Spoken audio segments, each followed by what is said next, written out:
The stars above New Terra burned with their usual cold light, but Captain Jake Morrison knew something was different tonight. He stood on the command deck of the orbital defense station, watching the sensor screens with growing unease. His instincts, honed by 15 years of military service, told him the Krellans were coming again. Kate Phillips walked up beside him, carrying 2 cups of coffee. She handed him one and followed his gaze to the screens. "You feel it too?" she asked quietly. Jake nodded. "They've been too quiet for 3 weeks. That's not like them. The Krellans had been raiding human colonies for almost 10 years now. They would hit mining stations, steal what they wanted, kill anyone who resisted, and disappear back into deep space. Every time, Earth Command told Jake and commanders like him to show restraint. Use minimum force. Protect civilians. Don't escalate. The politicians believed that eventually the Krellans would see reason and come to the negotiating table. Jake had stopped believing that 2 years ago. "Sir, we have multiple contacts jumping in at the edge of the system."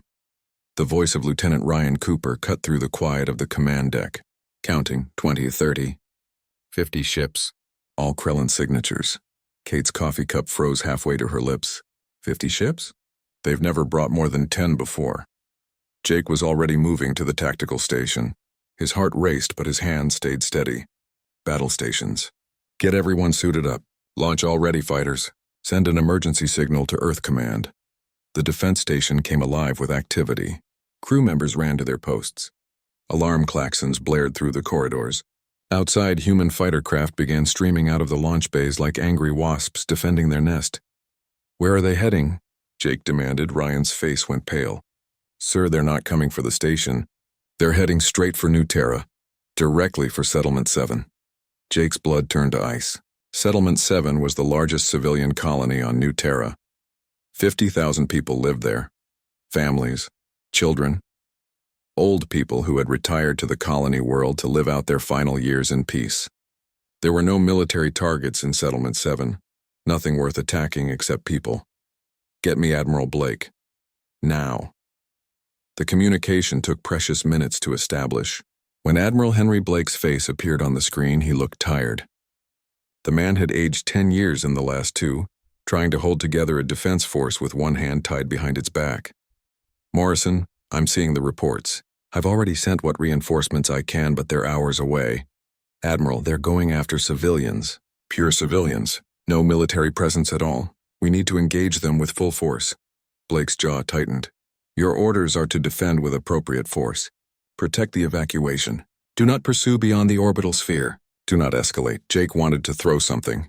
"Sir, with all due respect, they're bringing 50 ships against civilians. If we don't hit them with everything we have, those are your orders, Captain." Blake out. The screen went dark. Kate stood beside Jake, her face reflecting the same frustration he felt. But orders were orders, even when they were wrong. "Get our ships into defensive positions around Settlement 7, Jake said quietly. "Maybe we can hold them off long enough to evacuate." They couldn't.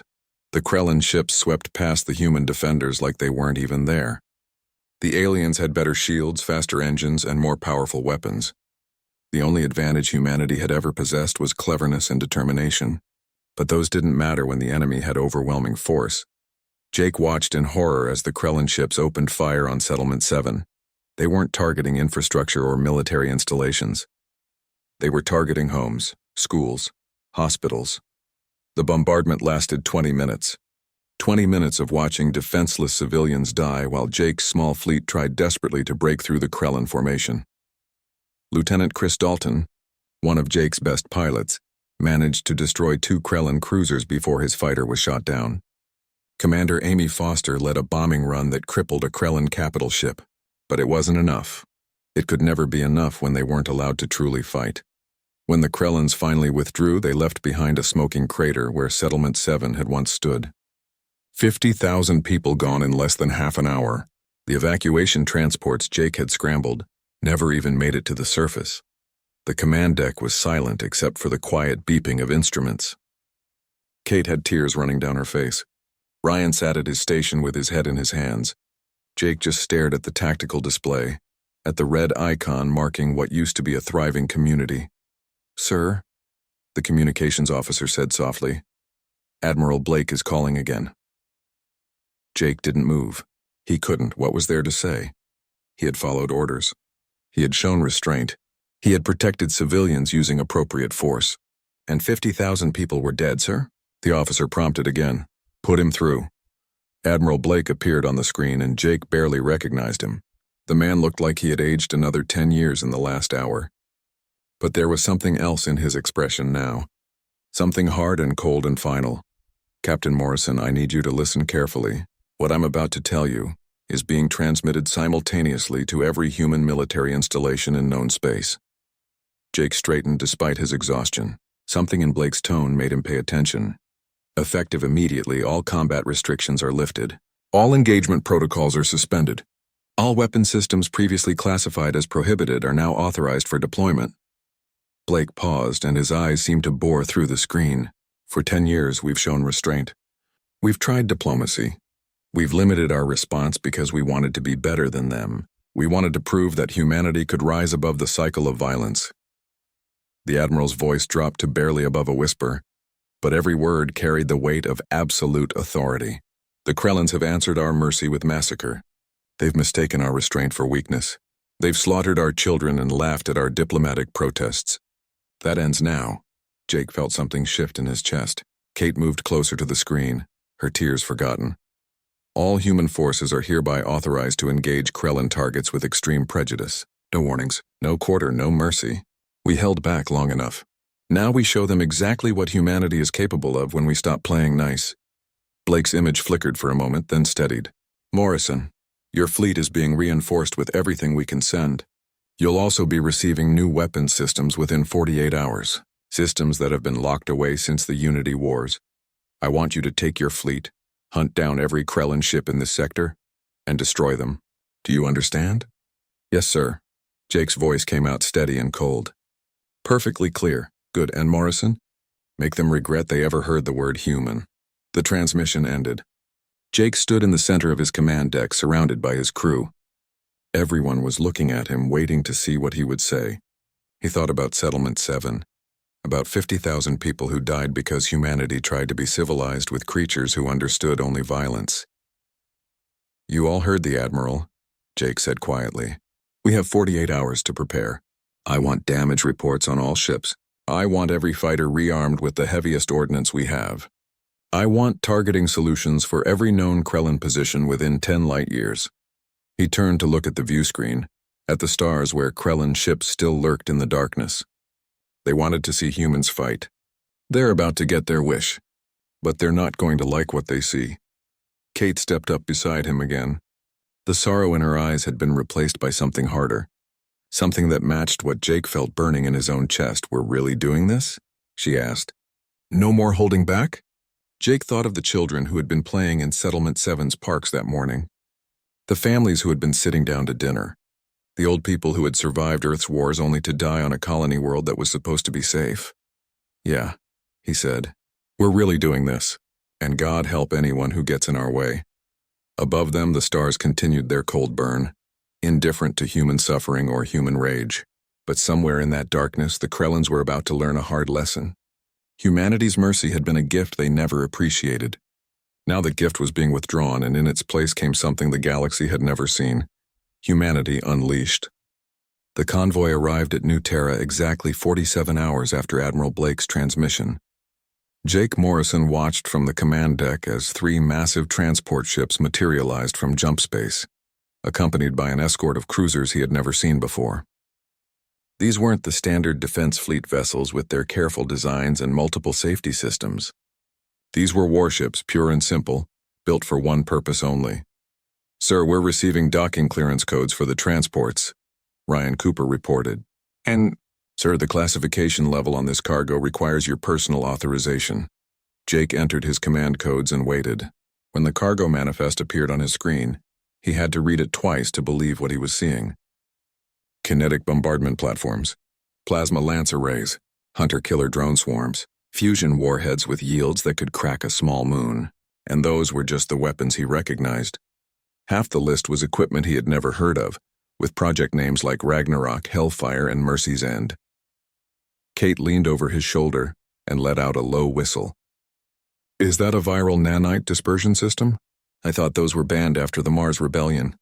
They were, Jake said quietly, along with about 70% of what's on this list. Commander Amy Foster approached from the navigation station. She had been quiet since Settlement 7, throwing herself into work to avoid thinking about what happened. Now she looked at the manifest with something like awe in her eyes. How long have we had this stuff? Decades, probably, Jake replied. Locked away in some deep space vault where no one could use it. Where we wouldn't be tempted to use it. He looked up at his crew. Guess we're past temptation now. The first person off the transport was Commander Lisa Grant, a woman Jake had met once at a tactical conference 5 years ago. She had been pleasant enough then, if a bit intense. Now she looked like she hadn't slept in days. Her uniform was crisp, but her eyes carried the weight of terrible knowledge. Captain Morrison, she said, saluting as she stepped onto his command deck. I'm here from Outpost Ragnarok to oversee the integration of your new weapon systems. Outpost Ragnarok, Jake repeated. That's the research facility that officially doesn't exist. Lisa smiled without humor. That's the one. And trust me, there's a reason we kept it secret. What we've been developing out there. Let's just say the galactic community would have some strong opinions about it. Over the next 12 hours, Lisa and her team of specialists worked with Jake's crew to install the new systems. Dr. Paul Stevens, a thin man with nervous hands, explained the technical details of each weapon with the enthusiasm of someone discussing a favorite hobby. He seemed completely disconnected from the fact that these systems were designed to kill on a massive scale. The beauty of the plasma lance array is its precision, Paul explained to Lieutenant Chris Dalton, who had survived his fighter's destruction and was now working on weapons integration. You can cut through a capital ship's hull like butter, but the beam is so focused that it doesn't cause collateral damage to anything nearby. Very surgical. Chris stared at him. Doc, we're not looking for surgical right now. Paul blinked, seeming to notice Chris's expression for the first time. Oh yes, well, it's also quite devastating when used on a wider focus. Can take out entire formations if needed. Jake watched the installation from his command chair, feeling the weight of what they were about to do settling on his shoulders. Kate sat beside him, equally quiet. They had both joined the military to protect people, to defend human colonies from threats. Now they were preparing to wage the kind of war that kept ethicists awake at night. Having second thoughts? Kate asked softly. About 1,000 of them, Jake admitted. But I keep thinking about Settlement 7, about how we followed the rules and they died anyway. Maybe there's a time when the rules don't apply anymore. Maybe, Kate agreed. Or maybe we're about to become the monsters we always feared becoming. Maybe both. The strategic briefing happened in the main conference room. Lisa brought up a holographic display showing Krellin positions throughout the sector. There were dozens of bases, hundreds of ships, thousands of targets. Before, the scale of it would have seemed impossible. Now, with the weapons they had available, it looked almost manageable. The Admiral wants us to start here, Lisa said, highlighting a Krellin forward operating base called Station Kresh. It's their primary staging ground for raids into human territory. About 2,000 Krellin military personnel plus support staff. Heavy shields, defensive platforms, the works. Under normal circumstances, you'd need a full battle group to even scratch it. And now? Jake asked. Lisa's smile was cold. Now you can do it with 3 ships and the element of surprise. She walked them through the attack plan. It was brutal in its efficiency. The hunter-killer drones would go in first, taking out the defensive platforms before they could react. Then the kinetic bombardment weapons would hammer the base's shields until they failed. Finally, the plasma lances would cut the station apart piece by piece. Total estimated time from first shot to complete destruction, 14 minutes, no warnings? Amy Foster asked. We're just going to hit them without any chance to surrender? Those are the orders, Lisa confirmed. Admiral Blake was very clear. The time for warnings ended at Settlement 7. The room fell silent. Everyone was thinking the same thing. This wasn't defense anymore. This was revenge. This was extermination. This was everything they had been taught not to do in military academy. Ryan Cooper spoke up, his voice careful. I'm not arguing against the mission, but don't we become just like them if we fight this way? No, Jake said firmly. The Krellins target civilians for sport. They enslave people. They torture prisoners. We're targeting military installations. We're destroying their ability to hurt anyone else. There's a difference.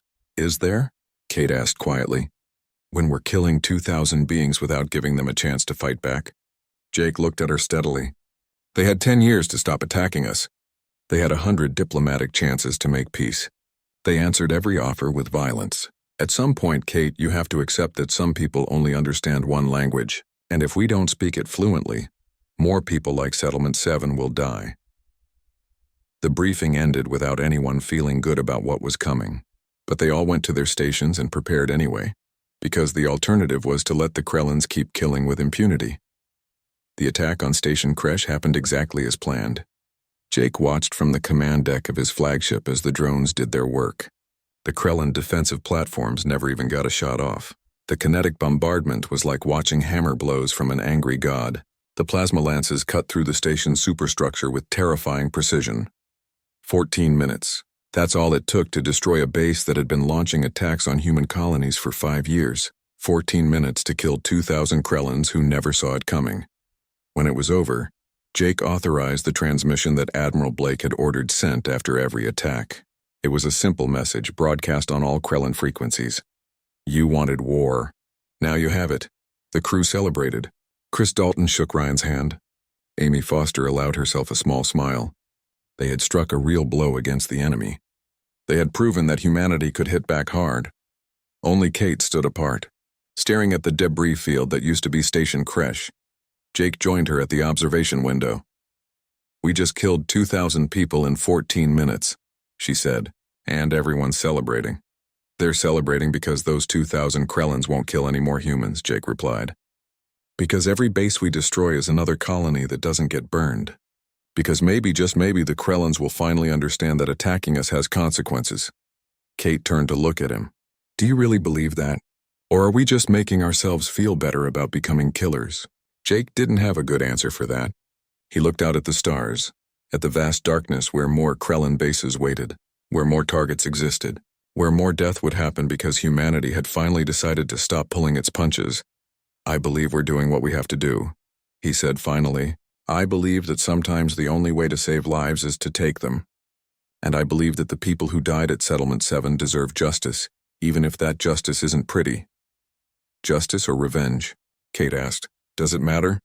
They stood together in silence, watching the debris field slowly dispersing. Behind them, Lisa Grant was already pulling up the next target on her holographic display. Dr. Paul Stevens was running system diagnostics, preparing the weapons for their next use. The crew was refueling and rearming, getting ready to do it all again.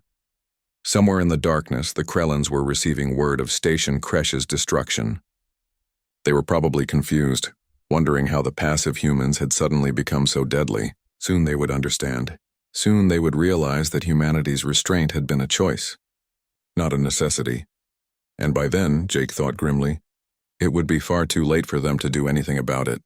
The war had truly begun, and humanity was done fighting with one hand tied behind its back. Warlord Drakus stared at the tactical display in his command chamber with growing disbelief. In the last 6 days, humanity had destroyed 11 Krellan bases, 27 supply convoys, and 48 warships. The losses weren't just significant, they were catastrophic. Worse, his military commanders couldn't explain how the humans were doing it. They're using weapons we've never seen before, his chief strategist reported, mandibles clicking nervously. Our ships can't even get close enough to return fire before they're destroyed. The humans aren't fighting like they used to. Drakus slammed his clawed hand on the console. Then adapt. Find their weaknesses. The humans are a young species. They should be easy to crush. Warlord, with respect, perhaps we should consider negotiation. The humans might accept a negotiation, Drakus roared. We are the Krellan Dominion. We do not negotiate with prey. But even as he said it, he felt doubt creeping in. The humans weren't acting like prey anymore. They were acting like apex predators who had finally decided to hunt. Jake Morrison's fleet had grown. Admiral Blake kept sending reinforcements along with more weapons from Outpost Ragnarok.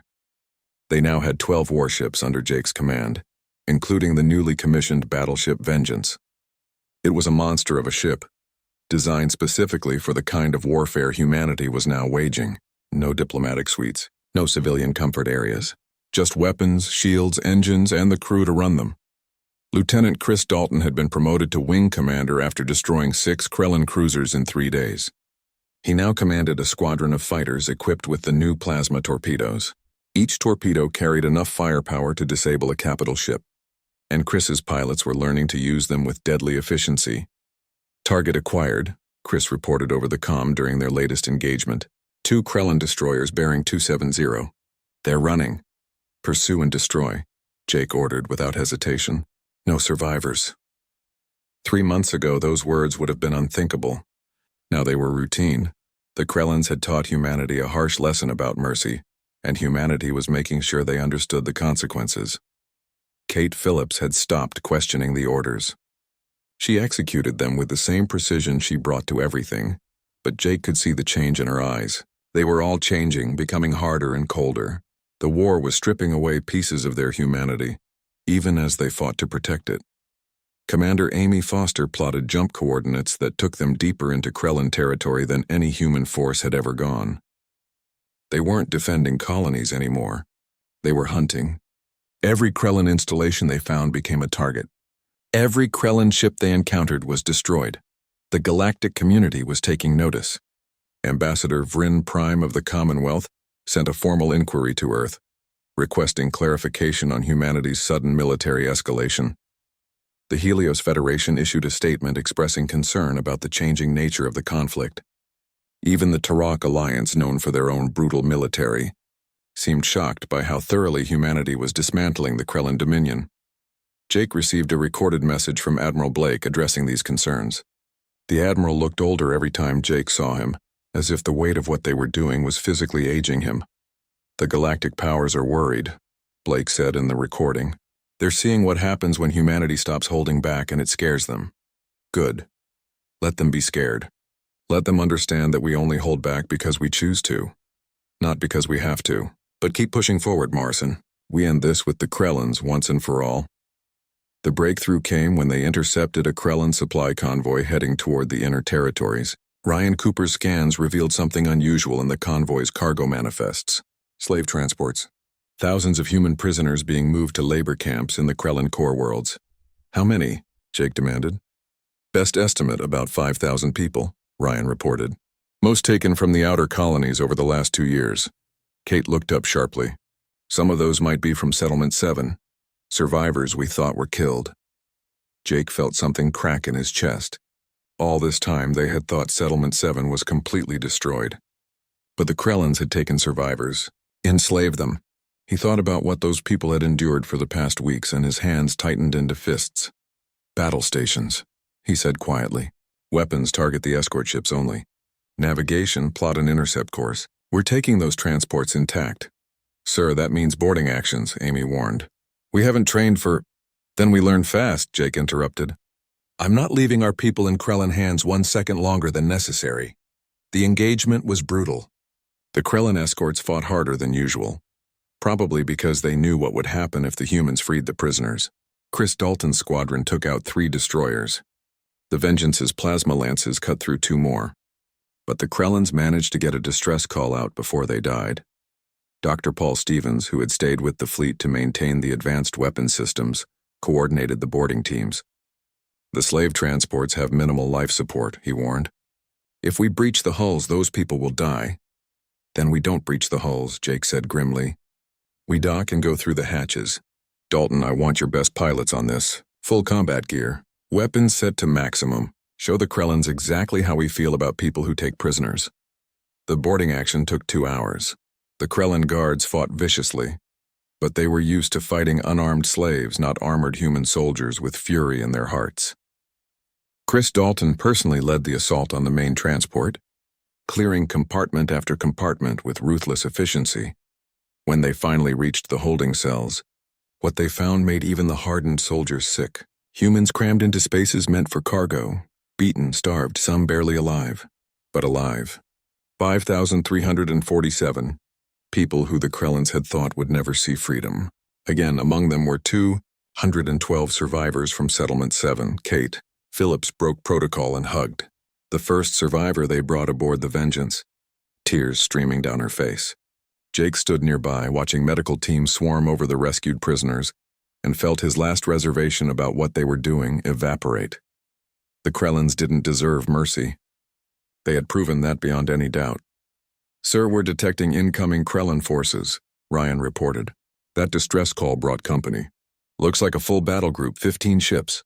Jake looked at the rescued prisoners being carried to safety, at the faces of people who had suffered unimaginable cruelty. Then he looked at the tactical display showing the approaching Krellin ships.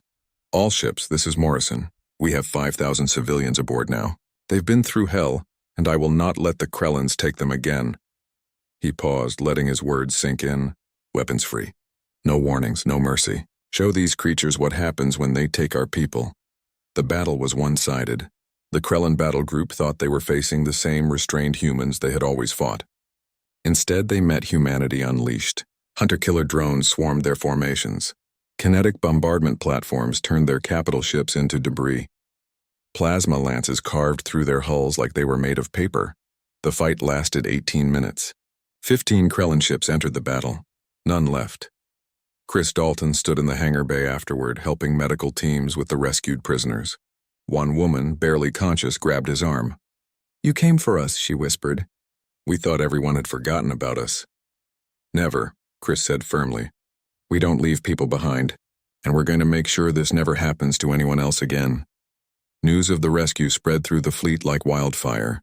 The crew's morale skyrocketed. They weren't just destroying Krellin bases anymore. They were saving lives. They were bringing people home.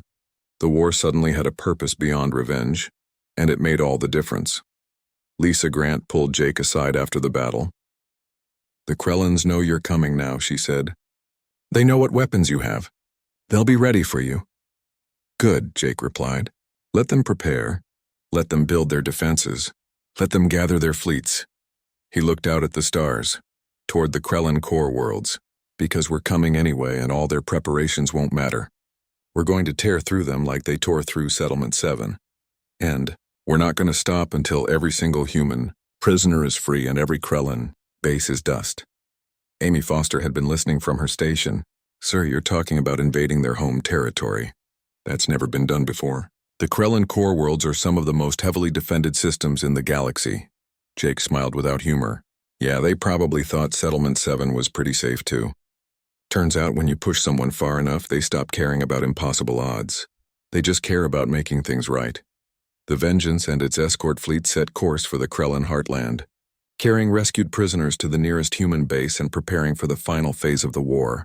Behind them, the debris of destroyed Krellin ships floated in the void, a message to anyone who might think humanity's restraint was permanent.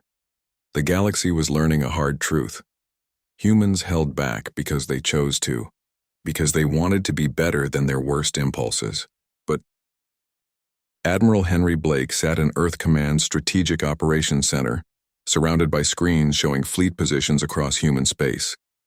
General Karen Mitchell stood to his right, and Strategic Director Peter Jackson to his left. They were watching Jake Morrison's fleet advance toward the Krellin throne world, and all three of them understood the weight of what was about to happen. "The Commonwealth Ambassador is requesting another meeting," Karen said quietly. "That's the 5th time this week. They want us to accept a Krellin surrender offer." "There is no surrender offer," Blake replied flatly. "The Krellins are asking for negotiation. They want to keep their military intact and promise to leave our colonies alone. That's not surrender. That's asking us to trust them again." Peter pulled up casualty reports on his console. "We've lost 1,200 personnel since we went on the offensive. The Krellins have lost over 40,000. Their supply lines are broken. Their forward bases are gone. They're finished as a military power." "Then we make sure they stay finished," Blake said.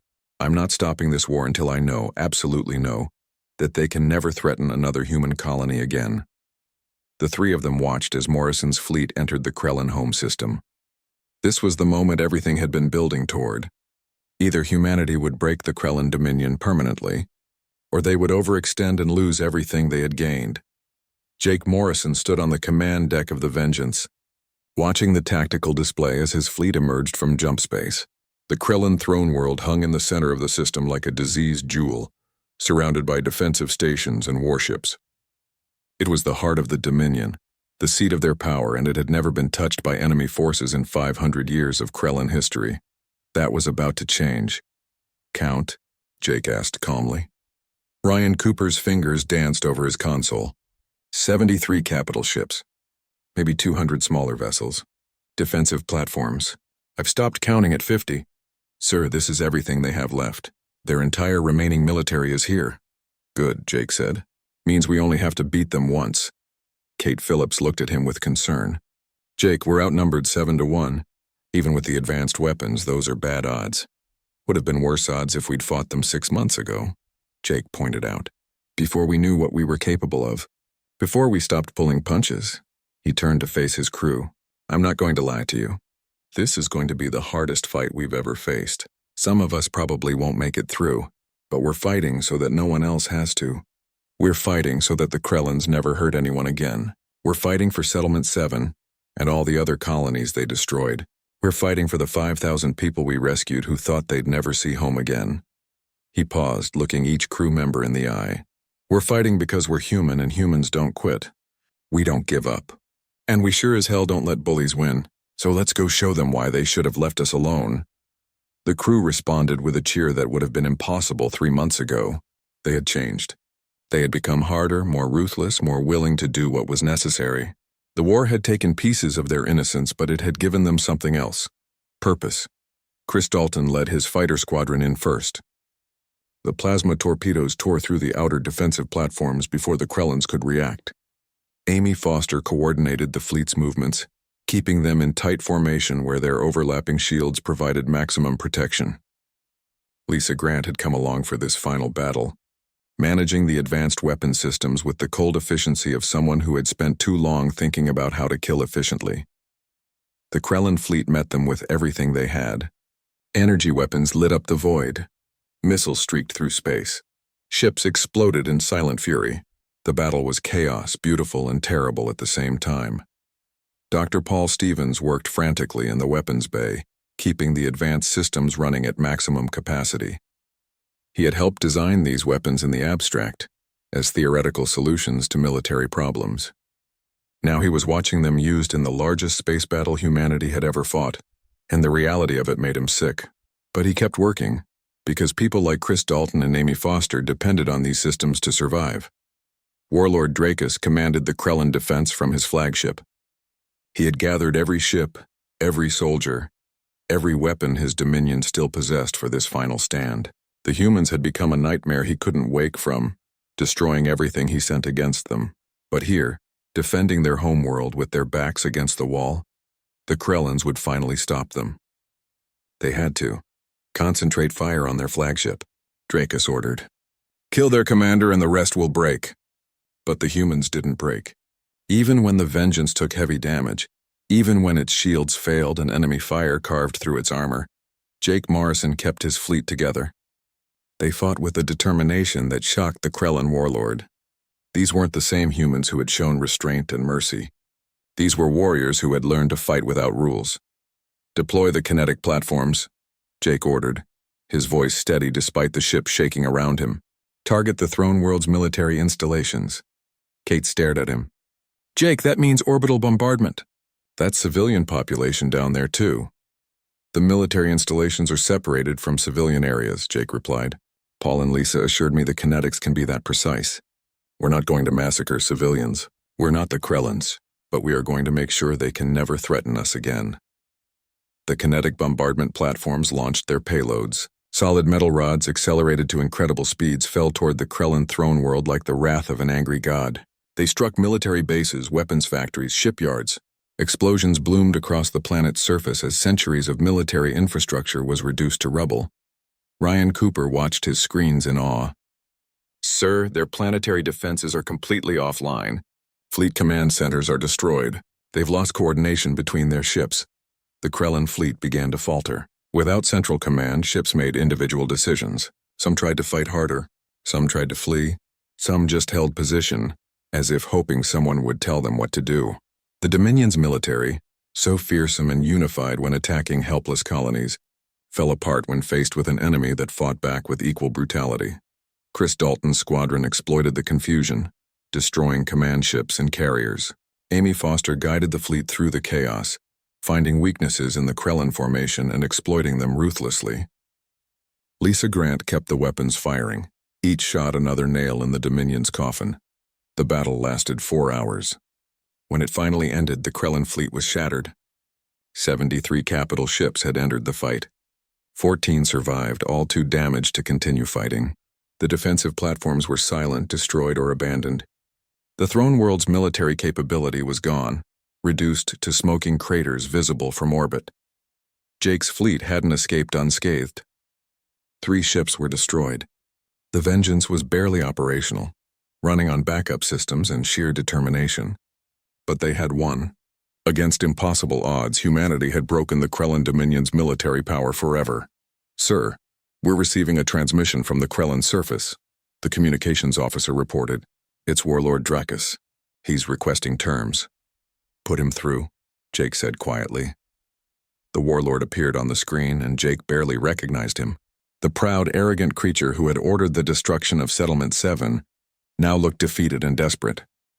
His command armor was scorched and his mandibles trembled. "Human Commander," Dracus began, his translator making his words sound hollow. "You have proven your strength. The Dominion acknowledges defeat. We request negotiation for—" "No," Jake interrupted coldly. "You don't get to negotiate. You get to surrender. Completely, unconditionally, you will dismantle your remaining military. You will release every prisoner you hold.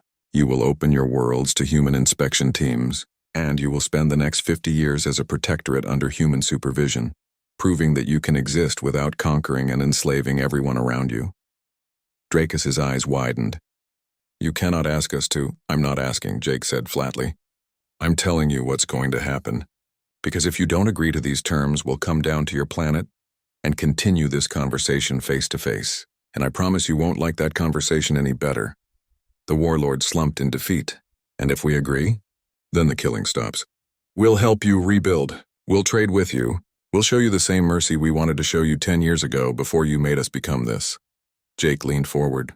"But understand, warlord, if the Dominion ever threatens humanity again, if you ever raise a military fleet or attack another species, we will come back. And next time we won't stop at destroying your bases. We'll end your entire civilization. Do you understand?" "I understand," Dracus whispered. "Good. Admiral Blake will send representatives to formalize the surrender." Morrison out, the screen went dark.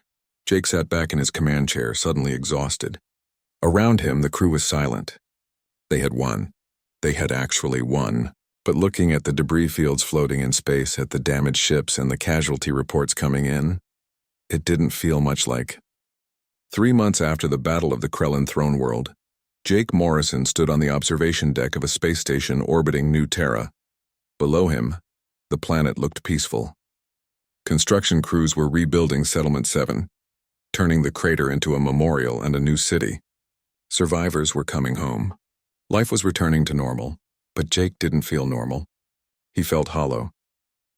The formal surrender ceremony had happened 2 weeks ago aboard the flagship Liberty, with Admiral Blake accepting Warlord Dracus's unconditional capitulation on behalf of humanity. The Krellin Dominion was now a protectorate. Its military dismantled, its aggressive expansion ended forever. Human inspection teams roamed Krellin worlds, ensuring compliance with the surrender terms. Prisoners had been released by the thousands, returning to families who thought they were dead. By any measure, it was a complete victory. Humanity had proven itself capable of defending its interests. The galaxy had learned not to mistake human restraint for weakness.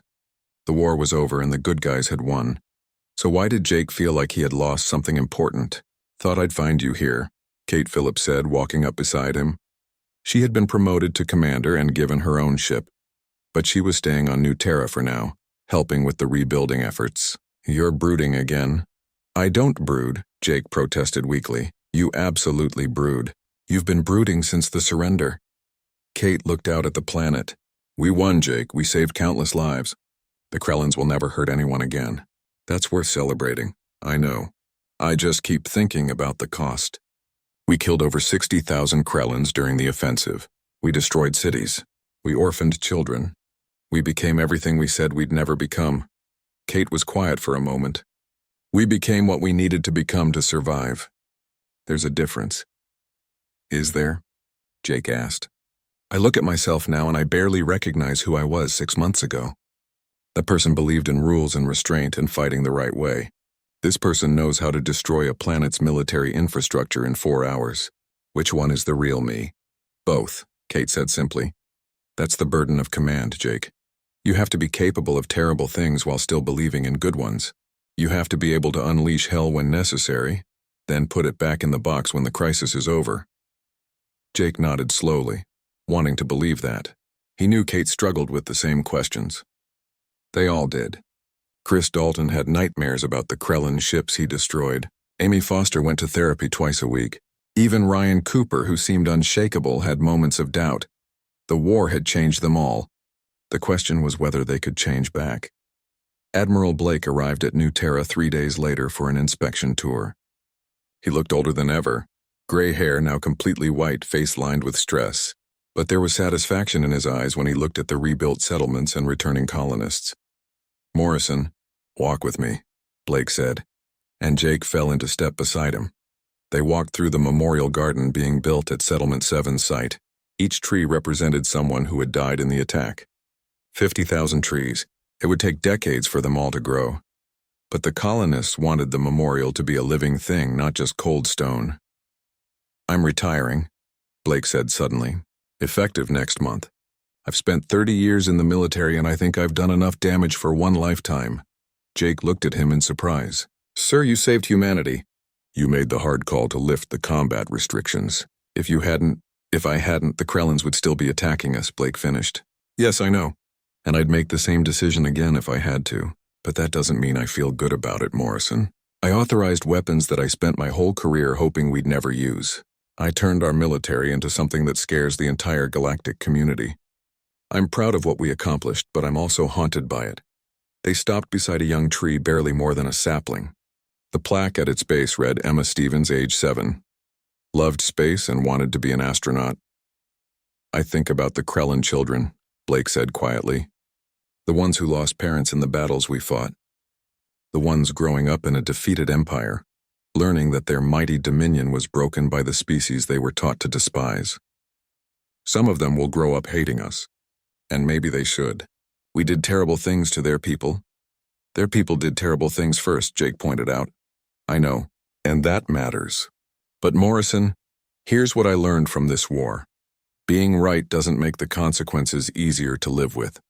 We were absolutely justified in everything we did.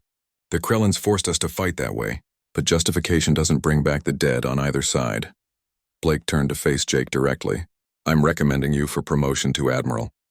You'll be young for the rank, but you've earned it. The fleet needs good leaders, and you've proven yourself capable of making the hard calls. But I want you to promise me something, sir. Never forget what this war cost us. Not just the lives, but the parts of ourselves we had to sacrifice to win. Keep those weapons we used locked away unless there's absolutely no other choice. Be the commander who remembers that restraint isn't weakness, it's strength. Make sure the next generation of officers knows that we held back all those years for a reason, not because we were afraid. Jake met his eyes. I will, sir. I promise. The galactic community's reaction to humanity's victory was complex. Ambassador Vryn Prime of the Commonwealth requested a formal meeting with Earth's leadership, and Jake was invited to attend via video link. The ambassador was a graceful being, tall and elegant with crystalline features that caught the light. She had been diplomatic throughout the war, carefully neutral in her statements. Now she looked at the human delegation with something like awe. We must speak plainly, Vryn Prime said. The Commonwealth and other galactic powers have observed your conflict with the Krellin Dominion. We have seen weapons and tactics we did not know you possessed. We have watched you dismantle one of the galaxy's major military powers in less than 6 months. Humanity has proven itself formidable. General Karen Mitchell, who had taken over fleet operations from Blake, responded carefully. We did what was necessary to protect our people. Nothing more. Nothing more, Vryn Prime repeated. You obliterated military installations with precision we thought impossible. You deployed weapon systems that violate multiple galactic conventions. You fought with a ruthlessness that shocked even the Terok Alliance, and you did all this while claiming to fight a defensive war. It was defensive, Peter Jackson interjected. The Krellins attacked us repeatedly for 10 years. We responded. You responded by nearly exterminating their entire military capability, the ambassador said. The Krellin Dominion will not be a threat to anyone for generations. Possibly ever, she paused. The galactic community is left wondering, if humanity can do this to the Krellins, what could you do to the rest of us? The meeting room fell silent. Jake, watching from New Terra, understood what she was really asking. The galaxy was scared. They had thought they understood humanity, thought they knew the limits of human capability. The war had proven them wrong, and now they wondered if humans were dangerous. Ambassador, Jake spoke up, drawing everyone's attention. Humanity held back for 10 years. We took losses. We buried our people. We tried every diplomatic solution. We showed mercy to enemies who had none. The Krellans mistook that for weakness, and they paid the price for that mistake. He leaned forward. But here's what you need to understand. We hated becoming what we had to become to win that war. It cost us. We lost people we cared about and parts of ourselves we can't get back. Now that it's over, we're putting those weapons back in their boxes. We're going back to being the restrained, diplomatic humans you thought you knew, because that's who we want to be. And if another species attacks you? Vryn Prime asked. What then? Jake's expression hardened. Then they'll learn the same lesson the Krellans learned. Humanity's restraint is a choice, not a limitation. We hold back because we believe civilization should be built on something better than violence. But we're absolutely capable of violence when we need to be. Anyone who forgets that does so at their own risk. Vryn Prime studied him for a long moment, then nodded slowly. I believe I understand now. Humanity is offering the galaxy a choice. Treat you with respect and receive respect in return. Or treat you as prey and discover you're actually predators. That about sums it up. General Mitchell agreed. The meeting ended with a new understanding. The Commonwealth would advocate for humanity's inclusion in various galactic organizations. Trade agreements would be expanded. Cultural exchanges would increase. But there would also be a new element in humanity's relationship with the galaxy. A healthy respect born from fear. Lisa Grant returned to Outpost, Ragnarok, with orders to begin the lockdown process for the advanced weapon systems. She moved through the facility, watching as scientists sealed away the tools of war they had created. Dr. Paul Stevens worked beside her, his usual enthusiasm dampened by what he had seen those weapons do. Do you think we'll ever use them again? He asked quietly. I hope not, Lisa replied. I really hope not. But I'm glad they exist, because if we ever need them again, they'll be there. Paul nodded, then did something unexpected. He pulled up his personal